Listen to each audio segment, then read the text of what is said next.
Когда вы знаете, что ваш собеседник во время разговора что-то не договаривает, тогда используйте трюк агрессивного молчания. В ходе беседы просто смотрите на собеседника и молчите. Не кивайте, не намекайте, просто молча смотрите. Тишина обычно вытаскивает из человека правду или какую-либо деталь.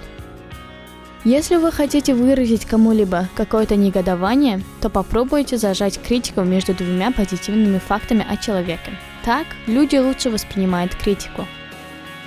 Если с вами разговаривает кто-то очень стеснительный, то советую смотреть на данного человека и периодически кивать головой. А также вы сможете еще больше поддержать человека, если местами будете соглашаться с его точкой зрения.